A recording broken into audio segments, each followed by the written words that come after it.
So again here, this very first, the sixth commandment, verse 13, very simple. You shall not murder. Now some of your translations might say you shall not kill, and that is technically speaking the better translation. However, if you want the sense of the word, what is actually meant here is you shall not murder. So let me give you a little bit of the Hebrew here so we can understand what's going on and why some Bibles say you shall not kill and why some Bibles say you shall not murder. The Hebrew word there is resh. So that's the word that's being used there. It's resh. So you shall not resh, so to speak. And what that word means is it means murder, but what it can also mean is to unintentionally kill. So it can mean murder, premeditated murder. You lie in wait, sometimes as the Bible says, to kill somebody, but it can also mean that you unintentionally killed somebody. So again, for an example here, if you are in a car accident and you accidentally kill the person, it's the same word that they would use for murder, but obviously in that context it means something different. What is not meant here, and there is a completely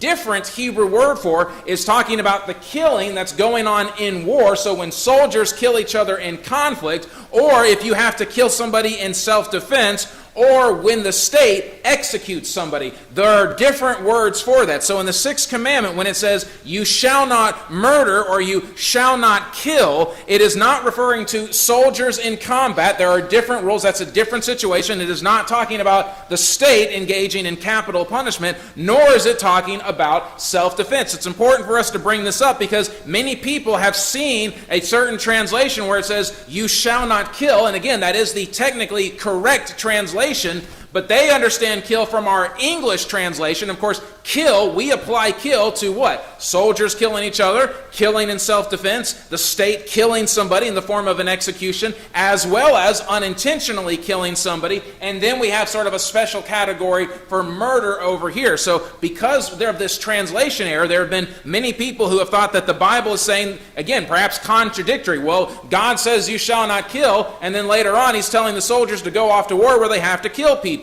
Or again, God says do not kill, and yet later on in the Old Testament we see that there are death penalties. This is not a contradiction in the Bible. Rather, this is people not understanding the language. They're taking an English understanding of a word and applying it to a Hebrew word. So this is why it's necessary to understand the Hebrew when you can and get the context of what's meant here. Now, you don't have to know Hebrew to know that what the Bible is talking about when it says you shall not murder or you shall not kill. You don't have to know Hebrew to understand that. You can learn that by seeing how other parts of the law apply it. So when we go and we read in Deuteronomy and they start giving case studies, or when we read in Leviticus and they give case studies, it becomes very clear just in reading the text that what is meant here is you shall not murder. You shall not take intentionally the life of another human being.